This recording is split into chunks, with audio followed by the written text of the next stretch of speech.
The bookings stopped first, not with a crash, not with a headline. They just stopped. Event promoters started noticing the gaps in their calendars in a way they never had before. Festival organizers began making calls they never expected to make, calls to artists, management teams, venue operators, sponsors. And what came back wasn't enthusiasm. What came back was hesitation, silence, polite but definitive no's. And here's what makes that so extraordinary. This is Dubai. A city that spent 2 decades convincing the entire world that it was immune to the kinds of slowdowns and contractions that affect ordinary places. A city built on the theology of excess, on the gospel of spectacle, on the absolute conviction that if you build it, light it up, and put a celebrity on a stage in front of it, the money will come forever. It isn't coming anymore.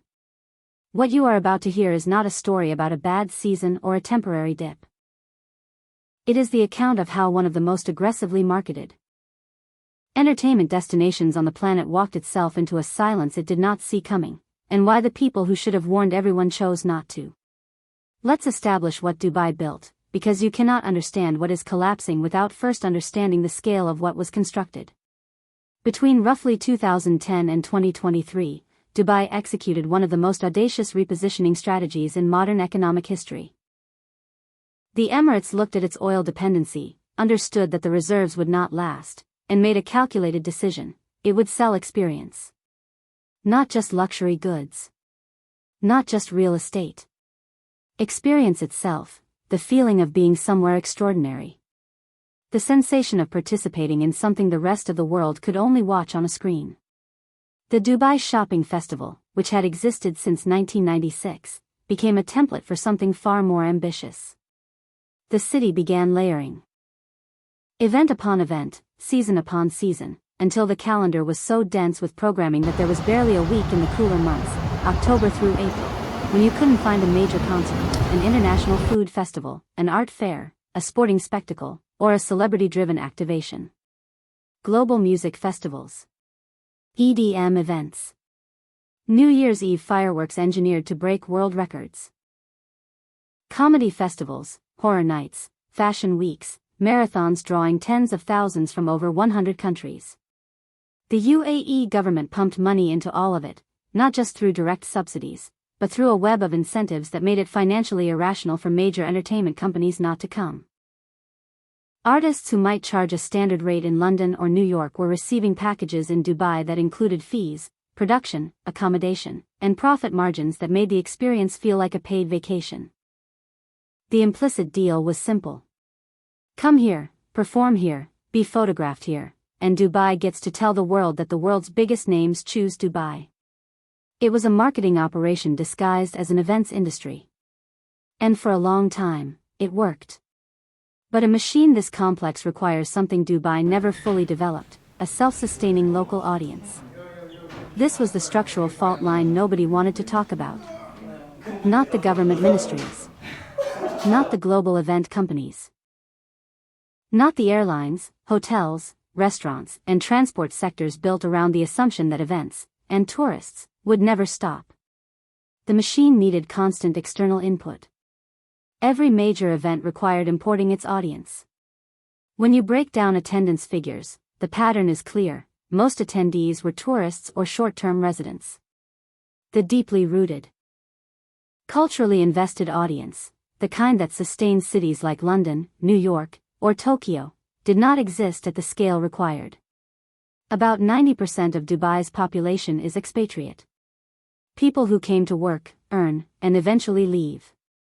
Their spending decisions are shaped by that temporary mindset.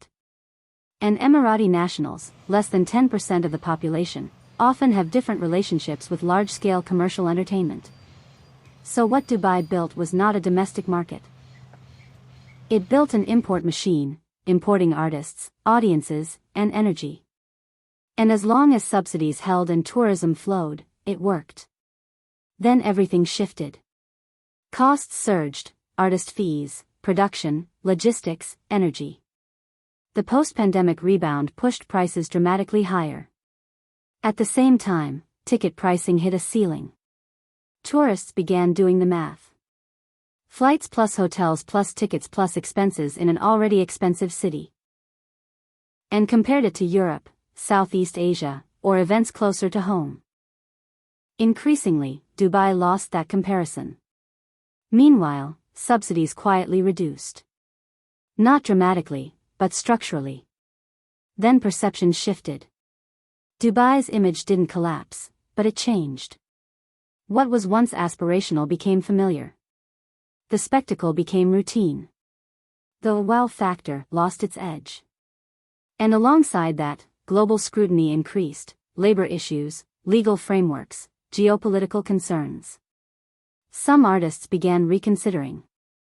Not all, but enough to shift the conversation. And in entertainment, conversation alone can change markets.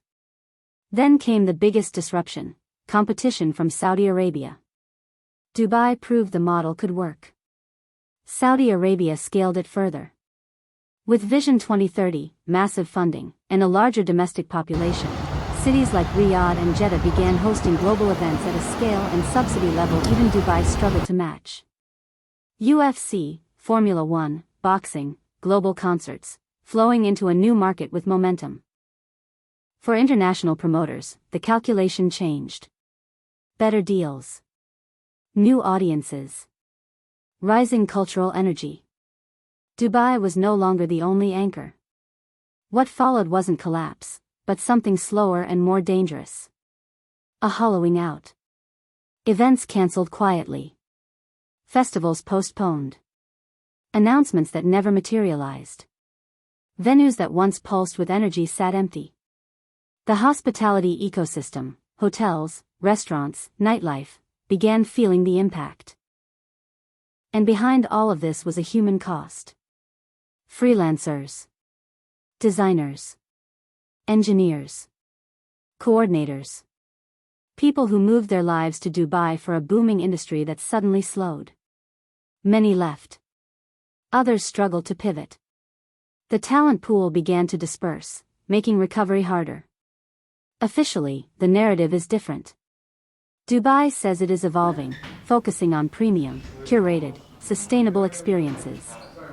And there is some truth in that. But it doesn't explain cancellations. Because evolution is planned. This felt reactive. And that difference matters. What happens next is uncertain. Dubai has always believed downturns are temporary, and historically, that belief has worked. But this challenge is different. Because the core model itself is under pressure. Dubai built an economy on spectacle. But spectacle has limits. When everything is extraordinary, nothing is. When records become routine, they stop mattering. And when the cost of amazement rises faster than its impact, returns diminish. The silence now settling over Dubai's entertainment districts isn't just economic. It's the sound of something being used up. Not oil. Amazement. Tourists are shifting, Bali, Bangkok, Southern Europe, Saudi Arabia. Places offering either authenticity or newness. Dubai's challenge is profound. Can it build something rooted? Something sustainable? Something real? Because for 2 decades, it optimized for speed, spectacle, and scale, not depth. And depth takes time. The greatest show on earth has entered intermission. Whether the curtain rises again, and on what kind of performance, depends on whether Dubai can rebuild not just bigger, but differently.